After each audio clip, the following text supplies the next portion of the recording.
একদা বাদশাহ শাহরিয়াজ ভ্রমণে যাওয়ার জন্য মহল থেকে বের হচ্ছিলেন। এমন সময় তার সামনে এসে দুই শাহজাদি দাঁড়ালো। বাদশাহ তখন তাদের দিকে তাকিয়ে মিষ্টি হেসে বললেন, বলো তোমাদের কার জন্য কি আনতে হবে। তখন মেজু বেগমের কন্যা জান্নাত বলল, আমার জন্য এমন একটি পোশাক আনবেন যা পরলে অন্ধকার রাতেও আমার চারপাশে জ্যোৎস্নার মতো আলো ছড়িয়ে পড়বে। অতঃপর ছোট বেগমের কন্যা সাহেবিনা বলল, আমার জন্য এমন একটি আতর আনবেন যার গন্ধ অনেক দিন পর্যন্ত কাপড়ে লেগে থাকবে। বাদশাহ তখন আরও কাউকে দেখার জন্য ডাইনে বায়ে তাকালেন, কিন্তু কাউকে তিনি দেখতে পেলেন না। অবশ্য তার বড় বেগমের মাহিতুর নামক একটি মেয়ে আছে, কিন্তু মেজু বেগম আর ছোট বেগমের কারণেই বড় বেগম আর শাহজাদি মাহিতুর সবার দৃষ্টির আড়ালে অবহেলায় দিন যাপন করে। অধিকারের কথা না ভেবে এখন শুধু বাদশাহ এবং প্রাসাদের শান্তির জন্যই তারা নিজেরাই দূরে দূরে থাকে।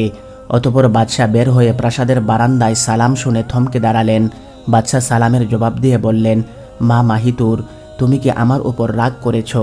উত্তরে মাহিতুর বলল, না আব্বাজান, আপনি ভ্রমণে যাচ্ছেন তাই বড় দেখতে ইচ্ছে করল। তখন বাদশাহ জিজ্ঞেস করলেন, তোমার মা কোথায়?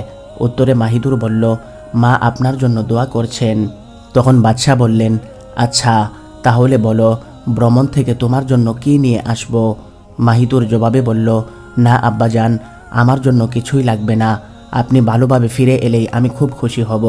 মেয়ের কথা শুনে বাদশার চোখে পানি এসে গেল এবং চোখের পানি মুছে বললেন, মা আমি দোয়া করি তুমি যেন একদিন এই রাজ্যের সকল প্রজাদের মা হতে পারো।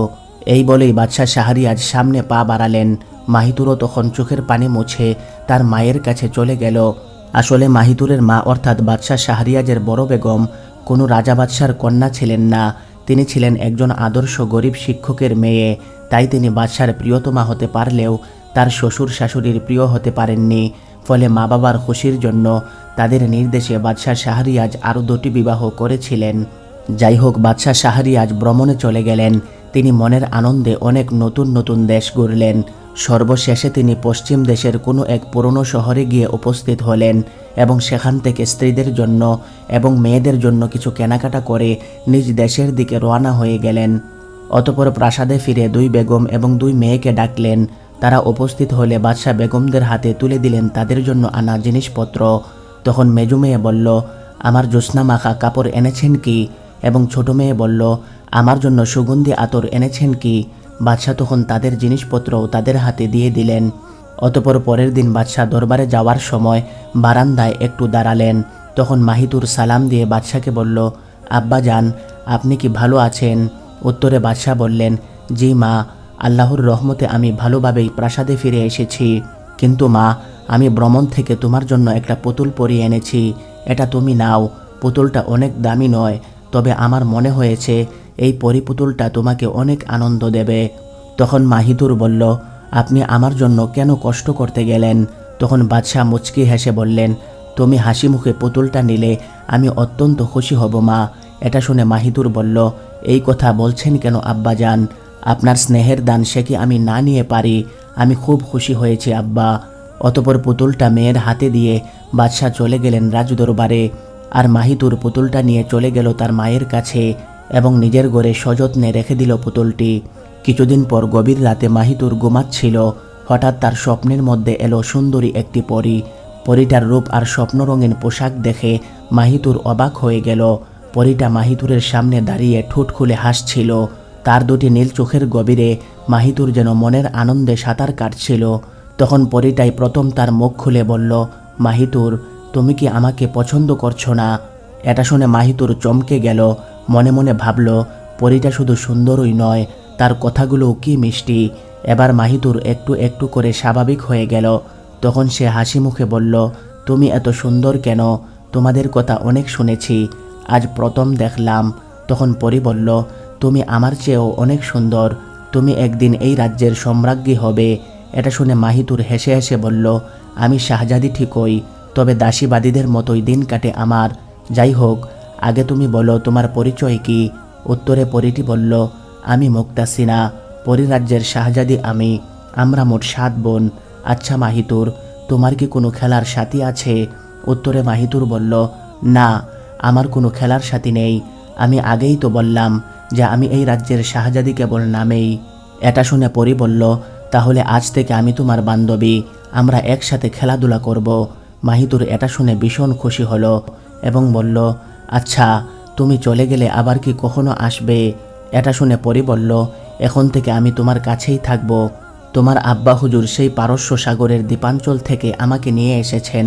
তখন মাহিতুর অবাক কণ্ঠে বলল, এসব তুমি কি বলছো? আমার আব্বা তো আমার জন্য একটা ব্রঞ্জের পুতুল পরি এনেছেন। তখন পরি হেসে বলল, ওই পুতুল পরিটার মধ্যেই তো আমি বাস করি। এটা শুনে মাহিতুর বলল, এই ছোট্ট পুতুলের ভিতরে কেমন করে থাকো? উত্তরে পরি বলল, সে অনেক লম্বা কথা, তোমাকে আমি সব বলবো, তবে কাউকে তুমি কখনো এই কথা বলবে না। একদিন আমি তোমার সব অভাব পূরণ করে দেব। আমরা সব সময় ভালোদের জন্য ভালো কিছু করে থাকি। অতঃপর সকালবেলা মাহিতুর ঘুম থেকে উঠেই পরি পুতুলের সামনে দাঁড়ালো। পুতুলটা যেন মাহিতুরের দিকে তাকিয়ে হাসছিল। সেই হাসি এমনই জীবন্ত ছিল যে সেদিকে চেয়ে মাহিতুর নিজেও হেসে ফেলল। তখন মাহিতুরের মা বললেন, হাসছো কেন? উত্তরে মাহিতুর বলল, ওই দেখেন না পুতুলটা কেমন করে হাসছে। তখন মা বললেন, কই হাসছে? আর হাসলে হাসুক, তুমি এখন অজু করে নামাজটা পড়ে নাও। অতঃপর পরের দিন রাতে মাহিতুর শুয়ে আছে, কিন্তু ঘুম আসছে না। বারবার সেই স্বপ্নের কথা মনে পড়ছে তার। মাহিতুর তাকিয়ে আছে পুতুলটার দিকে। পাশের ঘরেই ঘুমাচ্ছেন তার মা। এক সময় প্রাসাদ নিঝুম হয়ে গেল। এমন সময় ঘটল এক মজার ঘটনা। হঠাৎ মাহিতুর লক্ষ্য করল পরি পুতুলটা একটু নড়ে উঠল। তারপর পুতুলটা থেকে একটা ছায়া বেরিয়ে ধীরে ধীরে বড় হতে লাগলো। শেষ পর্যন্ত স্বপ্নে দেখা সেই পরিটা হয়ে এগিয়ে এলো মাহিতুরের কাছে। মাহিতুর এটা দেখে বেশ ভয় পেয়ে যায়। তাই কিংকর্তব্য বিমূঢ়ের মতো আম্মা বলে চেঁচিয়ে উঠল সে। তখন পরি বলল, মাহিতুর, আমি মুক্তাসিনা, তোমার বান্ধবী। আমি তোমার ভালোর জন্য এসেছি। তুমি তোমার মায়ের কাছে আমার কথা বলো না কিন্তু। এটা শুনে মাহিতুরের অমূলক ভয় কেটে যায়। সে লজ্জারাঙ্গা মুখে বলল, তোমার ভয় নেই, মাকে আমি তোমার কথা বলবো না। কিন্তু এর মধ্যেই মাহিতুরের আম্মা এসে হাজির। মা এসেই মাহিতুরকে বললেন, কি হয়েছে তোমার? হঠাৎ তুমি চিৎকার করলে কেন? স্বপ্ন দেখেছিলে নাকি? উত্তরে মাহিতুর বলল, কিছুই হয়নি আম্মা। এটা শুনে মা বললেন, তাহলে আমাকে ডাকলে কেন? উত্তরে মাহিতুর বলল, ঘুমের মধ্যে দেখি একটা তেলাপোকা আমার দিকে হা করে উড়ে আসছে, তাই আপনাকে ডেকেছিলাম। এখন আপনি আপনার ঘরে যান। মাহিতুরের মা তখন মেয়েকে এটা ওটা বলতে বলতে চলে গেলেন। তখন মুক্তাসিনা মিষ্টি হেসে আবার মাহিতুরের সামনে এসে দাঁড়ালো। সে বলল, বান্ধবী, তুমি কখনো আমাকে ভয় পেও না। এটা শুনে মাহিতুর বলল, এবার আমার বিশ্বাস হলো যে সত্যিই তুমি ওই পরিপুতুলটার মধ্যেই থাকো। কিন্তু তুমি এখানে কেমন করে এলে? উত্তরে পরি বলল, সে অনেক লম্বা কথা, এখানে নয়, চলো ওই দিকে একটা বাগান বাড়ি আছে, আমরা ওখানে যাই। তখন মাহিতুর অবাক হয়ে বলল, বাগান বাড়ির কথা তুমি জানলে কি করে? উত্তরে পরি বলল, আমি ঘুরে ঘুরে সব কিছু দেখেছি, তাই কোথায় কি আছে তা ভালো করেই আমি জানি। অতঃপর তারা বের হয়ে বাগান বাড়ির পুকুরের ঘাটে গিয়ে বসল। তখন মাহিতুর বলল, এবার বলো, কেন তুমি এখানে এলে, আর কিভাবেই বা এলে? তখন পরি মুক্তাসিনা বলল, আসলে আমার পরীর রাজ্যে আর ভালো লাগে না। এটা শুনে মাহিতুর বলল, কেন ভালো লাগবে না? সেখানে তো কোনো কিছুর অভাব নেই। উত্তরে পরি বলল, অভাব নেই বলেই তো ভালো লাগে না। মানুষের এই রাজ্য আমার খুব ভালো লাগে। মানুষেরা সুখে ও দুঃখে ভীষণ সুখী। সে যাই হোক, এবার শোনো, ভিন দেশের সেই পুতুলের দোকানে ঘুরতে ঘুরতে তোমার আব্বাকে দেখলাম। বুঝলাম উনি অন্য এক রাজ্যের মানুষ। তখনই মনের মধ্যে নতুন এক কৌতূহল জাগলো। ভাবলাম এই মানুষটার সাথে চলে যাই অন্য কোথাও। চট করে পরিপুতুলটার মধ্যে আমি ঢুকে পড়লাম। তোমার আব্বাকে আমার দিকে আকর্ষণ করলাম। আমি পুতুল হয়ে হাসলাম। ফলে তোমার আব্বার চোখে উজ্জ্বল আর দুর্লভ হয়ে গেল পুতুলটা। তোমার আব্বা শেষ পর্যন্ত আমাকে কিনেই নিলেন। রাজপ্রাসাদে আসার পর চলে যেতে চেয়েছিলাম, কিন্তু তোমাকে দেখে আর তোমার কথা শুনে আর যেতে পারলাম না। এবার মাহিতুর বলল, আর কোনো দিন কি তুমি যাবে না? উত্তরে পরি বলল, অবশ্যই যাব, তবে তোমার মুখে যেদিন হাসি ফুটবে সেদিন আমাকে আর তোমার প্রয়োজন হবে না। ঠিক সেদিনই আমি ফিরে যাব আমার পরীর রাজ্যে। এটা শুনে মাহিতুর হেসে বলল, এই তো এখন আমি হাসছি। তখন পরি বলল, এই হাসি তো তোমার চিরকালের নয়, আমি আছি বলেই তুমি হাসছ। এভাবে তাদের গল্প চলাকালে বাগানবাড়ির দারোয়ান অজু করার জন্য পুকুর পাড়ে আসলো। তিনি লক্ষ্য করলেন পুকুর ঘাটে কারা যেন গল্প করছে। সে আরেকটু এগিয়ে দেখল দুটি মেয়ে। ভাবল নিশ্চয়ই কোনো পরিটরি হবে। একটু গলা খাকারি দিতেই চমকে উঠল মাহিতুর এবং তাড়াহুড়া করে তারা পুকুর ঘাট থেকে চলে গেল। এভাবে 2-4 দিন চলার পর একদিন দারোয়ান এক দাসীকে বলল, মাহিতুরের মায়ের সাথে একটু দেখা করব, তুমি তার কাছে খবরটা পৌঁছে দাও। কিছুক্ষণ পর মাহিতুর দারোয়ানের কাছে এসে উপস্থিত হলো। তখন দারোয়ান বলল, মা মাহিতুর, আমি তোমাকে বড়ই স্নেহ করি, তুমি আমার কাছে কিছুই লুকাবে না। তুমি যে প্রায় দিন ওই পুকুর ঘাটে গিয়ে একজনের সাথে কথা বলো, সে কে? এটা শুনে মাহিতুর চমকে উঠল, তবু শান্ত হয়েই বলল, আপনি যে দেখেছেন তা আমি বুঝতে পেরেছি, তবে আমাকে কথা দিতে হবে, এই কথা আপনি কাউকে বলবেন না। তখন দারোয়ান বলল, আমি ওয়াদা করছি, তুমি যা বলবে সেই কথা আমি কাউকে বলবো না। তখন মাহিতুর বলল, আসলে আমি যার সাথে কথা বলি সে আমার বান্ধবী, সে একজন পরী, তবে সে খুবই ভালো, ওর নাম মুক্তাসিনা। সে আসার পর থেকে আমি অনেক আনন্দে আছি। আমার বোনরা তো কেউ আমার সাথে মিশতে চায় না, আমি ওদেরকে বোনের মতো দেখলেও ওরা আমাকে বোন বলে মানতে চায় না, যদিও আমি ওদের বড় বোন। কিন্তু কখনো কিছু বলতে গেলে এমনভাবে আমাকে অপমান করে যে আমার চোখে পানি চলে আসে।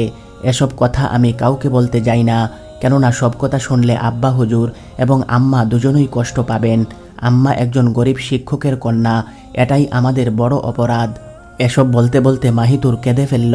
মাহিতুরের কান্না দেখে দারোয়ানের চোখ দুটিও ভিজে উঠল। সে বলল, মাগো, আল্লাহর দুনিয়া বড় বিচিত্র, তোমার মুখে হাসি দেখতে পেয়ে আমার দিল অনেকটা ঠান্ডা হয়েছে। পরীদের আমি খারাপ বলি না, তুমি তোমার বান্ধবীকে নিয়ে বাগান বাড়িতে বসে হাসি আনন্দ করতে পারো, ওটা তো খালিই পড়ে থাকে, শুধু রাতে কেন, দিনের বেলাতেও আসতে পারো, আমি বরং তোমাদের পাহারায় থাকব। কিছুদিন পর বড় বেগম বাদশাহের সাথে দেখা করে বললেন, আপনার বড় মেয়ে মাহিতুরের বয়স হয়েছে, তাকে বিবাহ দেওয়া দরকার। এটা শুনে বাদশাহ একটু চমকে উঠে বললেন, সত্যিই কি আমাদের মাহিতুর বড় হয়ে গেছে? আমি পিতা হয়েও তাকে কখনো একটু ভালো করে দেখতে পাই না, কাছে ডেকে আদর করতে পারি না। তখন বড় বেগম বললেন, থাক, ওসব ভেবে আর কি করবেন, আপাতত তার বিয়ের ব্যবস্থা করুন, তাহলেই হবে। এটা শুনে বাদশাহ বললেন, আমি তো মাহিতুরকে এই প্রাসাদ থেকে বিদায় করতে পারবো না। তখন বড় বেগম বললেন, তাহলে মেয়েটাকে আইবুড়ি হয়ে থাকবে? উত্তরে বাদশাহ বললেন, না, আমি তো ভাবছি আগে সাহিবিনা আর জান্নাতকে বিয়ে দিব, আর মাহিতুর এখানেই থাকবে। মাহিতুর চলে গেলে আমার এই রাজ্য কে চালাবে? এটা শুনে বড় বেগম বললেন, এসব আপনি কি বলছেন? এখনও মেয়ে শুধু নামেই শাহজাদি, সে চালাবে এই বিশাল রাজ্য। রাজ্য পরিচালনার জন্য চাই উপযুক্ত শিক্ষা, যুদ্ধ না করলেও তাকে জানতে হবে যুদ্ধের কৌশল। তখন বাদশাহ বললেন, এত সব কথা আমি ভাবিনি, তুমি আমাকে চোখ খুলে দিলে। তবে এই কথা সত্যি যে দেশের সাধারণ প্রজারা আমার মেয়েকে একদিন তাদের রাজমাতা বলে এক বাক্যে স্বীকার করে নিবে, এই বিশ্বাস আমার আছে। অতঃপর একদিন কথায় কথায় বড় বেগম মাহিতুরকে বললেন, তোমার বাবার ইচ্ছে তুমি যাতে তার অবর্তমানে দেশের পরিচালনা করো। এটা শুনে মাহিতুর বলল, আম্মা, আমারও খুব ইচ্ছা যে আমি এই রাজ্যের মঙ্গলের জন্য কাজ করি, পরিশ্রমী প্রজারা সুখ শান্তিতে থাকুক, এটাই আমি চাই। অতঃপর একদিন মাহিতুর পরীর সাথে গল্প করছিল, তখন হাসতে হাসতে মাহিতুর বলল, আচ্ছা, তোমরা পরীরা কী করে আগাম কথা বলে দিতে পারো? এটা শুনে মুক্তাসিনা বলল, আমি আবার এমন কি বলেছি? উত্তরে মাহিতুর বলল, ওই যে বলেছিলে তুমি এই রাজ্যের সম্রাজ্ঞী হবে, আমার আব্বা হুজুরেরও সেই ইচ্ছা, তার অবর্তমানে যাতে এই রাজ্য আমি পরিচালনা করি, সেজন্য আমাকে অনেক পড়াশোনা করা প্রয়োজন, কিন্তু তেমন সব বইপত্র কোথায় পাই? এটা শুনে মুক্তাসিনা হেসে ফেলল এবং বলল, এটা নিয়ে তোমাকে ভাবতে হবে না, আমি সবচেয়ে ভালো ভালো বই তোমার জন্য নিয়ে আসব। আরেকটা কথা, তোমাকে এই রাজ্যটা একবার ঘুরে দেখা দরকার। এটা শুনে মাহিতুর বলল, এত বড় রাজ্য কিভাবে ঘুরে দেখব আমি? উত্তরে পরী বলল, তুমি আমার সঙ্গে যাবে, আমি সব ব্যবস্থা করব। দুদিন পর বড় বেগম মাহিতুরের ঘরে অনেকগুলো মোটা মোটা বই দেখে প্রথমত অবাক হলেন, পরে চিন্তা করলেন হয়তো বাদশাহ এসব বই এনে দিয়েছেন, তাই মেয়েকে কিছু জিজ্ঞাসা করার প্রয়োজন মনে করল না। কয়েকদিন পর মাহিতুর বইয়ের পাতায় চোখ রেখে আগামী দিনের কথা ভাবছিল। হঠাৎ পরী মুক্তাসিনা এসে বলল, চলো। তখন মাহিতুর বলল, কোথায় যাব? তখন পরী বলল, রাজ্যটা কি ঘুরে দেখবে না? তখন মাহিতুর বলল, হ্যাঁ, কিন্তু। তখন মুক্তাসিনা বলল, আবার কিন্তু কি? তখন মাহিতুর বলল, যদি কেউ আমাকে দেখে ফেলে? তখন মুক্তাসিনা বলল, তুমি চিন্তা করবে না, কেউ আমাদেরকে দেখতে পাবে না। অতঃপর তারা প্রহরীদের সামনে দিয়েই বের হয়ে এলো, কিন্তু কেউ তাদেরকে দেখতে পেল না। অতঃপর নির্জন পথের পাশে ছোট্ট ডিঙ্গি নৌকার মতো একটা কিছু দেখতে পেল মাহিতুর, তবে এর সামনের দিকটা ময়ূরের মতো, তাই সে বলল, ওটা কি? মুক্তাসিনা বলল, এটাতে চড়েই আমরা শূন্যের উপর ভেসে বেড়াবো। এটাকে তুমি ময়ূরপঙ্খী নৌকা বলতে পারো। অতপর তারা দুজন সেটাতে চড়ে বসল। ফলে আকাশগাঙ্গে ভাসল সেই তরী। সীমান্তের কাছাকাছি খুব বড় একটা দিঘি দেখল মাহিতুর। তার চারিদিকে ছবির মতো সাজানো গাছপালা। এটা দেখে মাহিতুর বলল, বান্ধবী, এই দিঘির পাড়ে একটু নামতে ইচ্ছে করছে। সাথে সাথে ময়ূরপঙ্খী নৌকা ধীরে ধীরে নেমে পড়ল দিঘির পাড়ে। পাহাড়ের পাশ দিয়ে গরিব মানুষদের ঘরবাড়ি। মাহিতুর জ্যোৎস্নায় আনন্দে ছোটাছুটি করল কিছুক্ষণ। অতপর আবার শূন্যে ভাসল তাদের ময়ূরপঙ্খী নৌকা। কত গ্রাম, কত হাট বাজার আর নদীনালা পার হয়ে তারা আবার ফিরে এলো বাগানবাড়ির পাশে এবং ময়ূরপঙ্খী নৌকা মিলিয়ে গেল হাওয়ার মধ্যে। অতপর আগের মতোই তারা ঘরে ফিরে এলো। অতপর পরের দিন অনেক বেলা পর্যন্ত মাহিতুর ঘুমাচ্ছিল।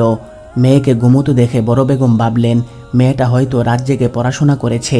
কিন্তু এভাবে 2-3 দিন কাটার পর বড় বেগমের মনের মধ্যে সন্দেহ হলো। তিনি ভাবলেন আজ দেখব মেয়ে কেমন পড়ালেখা করে। অতপর রাত একটু গভীর হলেই মাহিতুরের কাছে মুক্তাসিনা হাজির হলো। তখন মাহিতুর বলল, আজ আমরা রাজ্যের সীমানা ছেড়ে অন্য রাজ্যে চলে যাব। এটা শুনে মুক্তাসিনা বলল, আরও দূরে এক রাজ্য আছে, যেই রাজ্যে আছে এক সুন্দর শাহজাদা। তার যেমন রূপ তেমনই তার বুদ্ধি বিবেচনা। সে যদি তোমাকে একবার দেখে ফেলে তাহলে চিরকালের জন্য তোমাকে আপন করে নিতে চাইবে। তবে সেখানে এই মুহূর্তে যাওয়ার প্রয়োজন নেই, সময় হলে আমি সেই ব্যবস্থা করে দেব। এটা শুনে মাহিতুর খুব খুশি হলো। এমন সময় হঠাৎ বড় বেগম কোনো কথা না বলেই দরজা ঠেলে ভেতরে প্রবেশ করল। এটা দেখে চমকে উঠল মাহিতুর। মুক্তাসিনাও হাসি মুখে তাকিয়ে রইল বেগমের দিকে। প্রিয় বন্ধুগণ, আজকের মতো এই পর্যন্তই। ভিডিওটি ভালো লাগলে একটা লাইক দিন, আর দ্বিতীয় পর্ব দেখতে চাইলে কমেন্ট বক্সে জানিয়ে দিন।